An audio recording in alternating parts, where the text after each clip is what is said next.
Ora, os Espíritos nos ensinam que o mérito consiste em lutar vitoriosamente contra as provas de todos os gêneros, que são a própria essência da vida terrena.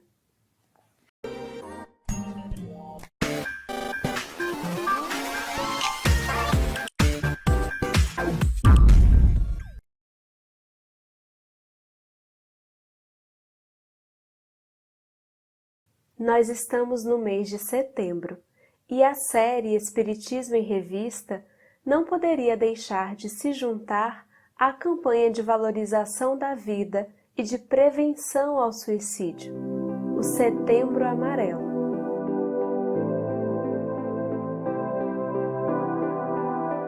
Estávamos meditando já há algum tempo sobre qual artigo da Revista Espírita sobre a temática do suicídio nós escolheríamos, já que existem alguns artigos. E qual foi a nossa surpresa quando descobrimos que também no mês de setembro de 1858, Kardec escreveu um artigo dedicado a esse tema.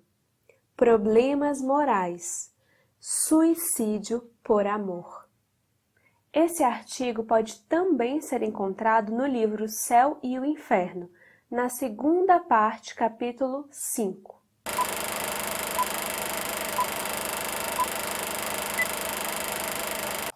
Kardec relata que 2 jovens namoravam já há alguns meses, aproximadamente 7 ou 8 meses. Já estavam combinando as circunstâncias do casamento.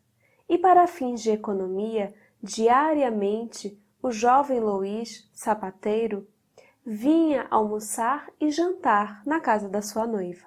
Em um desses jantares, após uma discussão qualquer, uma discussão corriqueira, sobre alguma futilidade, nada demais, os 2 discutiram e o jovem rapaz chegou a sair da mesa, chateado. No dia seguinte, o jovem rapaz percebeu que havia exagerado na dose, que havia sido grosseiro, repensou a sua atitude e foi até a casa da sua noiva para pedir perdão, para desculpar-se. Não aceitando as desculpas do seu noivo, a jovem foi intransigente, pôs fim ao relacionamento. E aquele rapaz ficou inconsolável.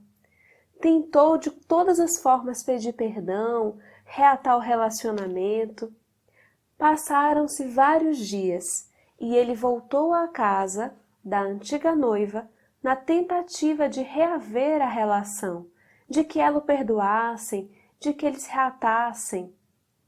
Bateu à porta, chamou por ela, mas silêncio, ninguém atendeu, ninguém foi recebê-lo.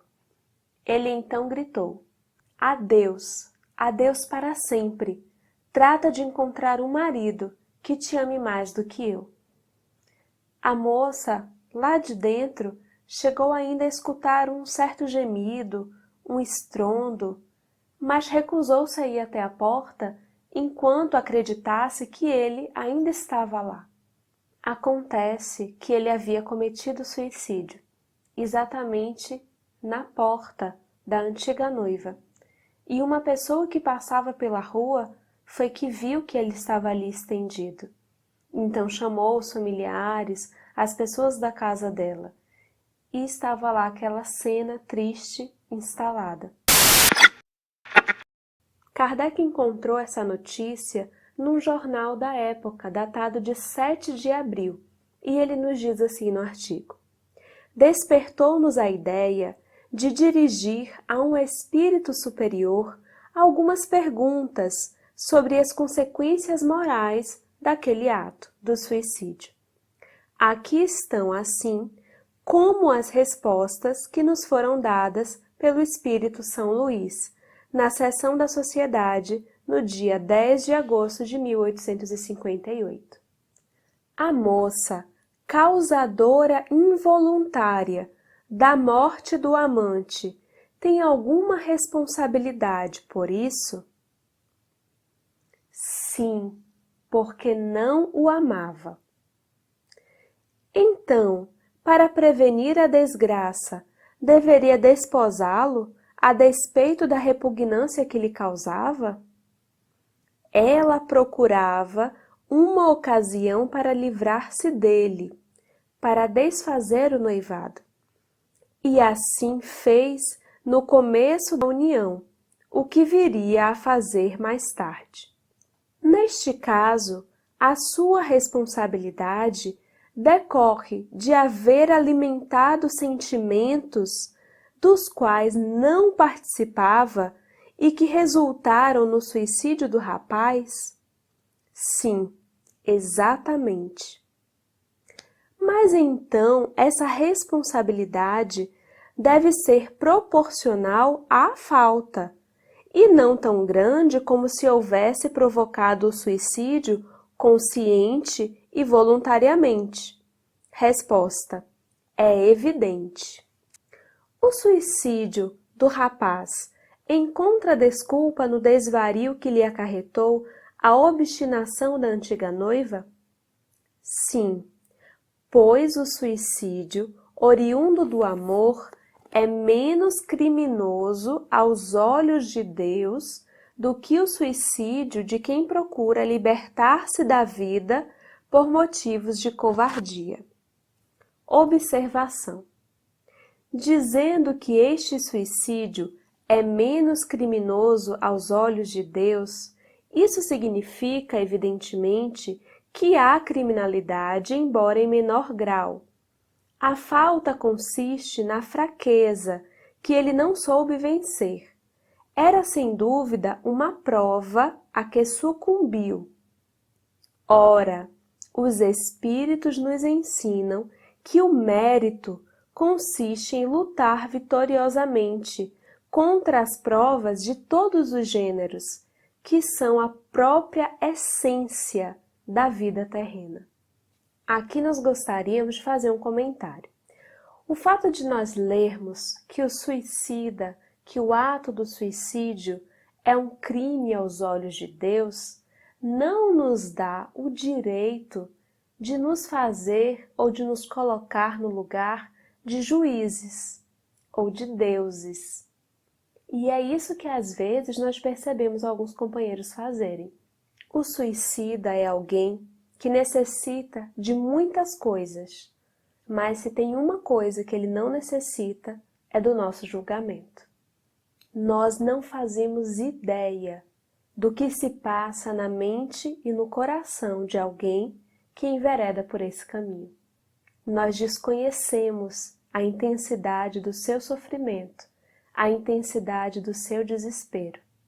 É um fato que ele colherá de imediato os resultados da sua semeadura, porque conforme nos apresenta Pietro Baldi em uma das suas obras, existem leis.